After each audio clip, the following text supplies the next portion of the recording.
Bonjour tout le monde. Alors, de quoi allons-nous parler aujourd'hui? Aujourd'hui, nous allons vous parler de l'expérience du coca mélangé avec du mentos. Bien, alors par quoi allons-nous commencer? Avant de commencer l'expérience, je vais te parler de l'inventeur du Coca-Cola, John Pemberton.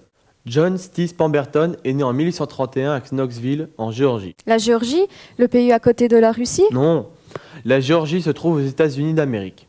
C'est un des 50 États. Les USA ont une superficie totale d'environ 10 millions de kilomètres carrés, pour une population totale de plus de 315 millions d'habitants. Diplômé en botanique et en pharmacie, il est enrôlé lors de la guerre de sécession. Blessé, il a contracté une addiction à la morphine. Il recherche alors une boisson qui pourrait lui permettre de se désintoxiquer progressivement. En 1885, il conçoit une boisson à base de feuilles de coca. Et cette guerre de sécession où Pemberton a combattu, tu peux m'en parler s'il te plaît? Avec plaisir. La guerre de sécession, ou guerre civile américaine, est une guerre survenue entre 1861 et 1865, impliquant les États-Unis, dirigés par Abraham Lincoln, et les États confédérés d'Amérique, dirigés par Jefferson Davis, et rassemblant 11 États du Sud qui avaient fait sécession des États-Unis. L'Union a gagné cette guerre, victoire qui a marqué la fin de l'esclavagisme dans tout le pays.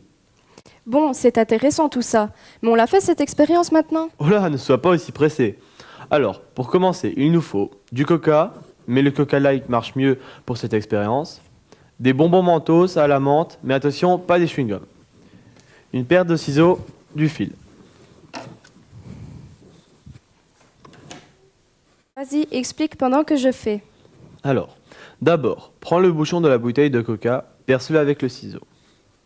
Prends le mentos et entoure-le de fil. Fais un nœud. Passe le fil à travers le trou dans le bouchon, ferme le bouchon, en faisant attention à ce que le mentos ne tombe pas dans le coca, et ferme la bouteille. Pose-la par terre doucement et ensuite lâche le fil et recule rapidement.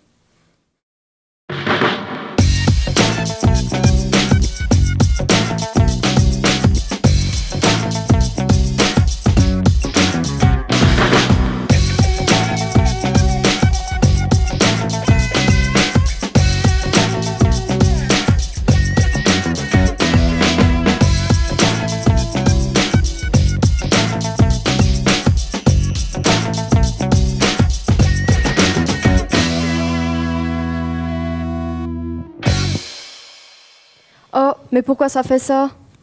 Cette réaction est due au dégazage brutal du dioxyde de carbone dans la boisson gazeuse. Les aspérités du bonbon permettent à l'acide carbonique présent dans la boisson de se transformer en gaz. C'est la nucléation.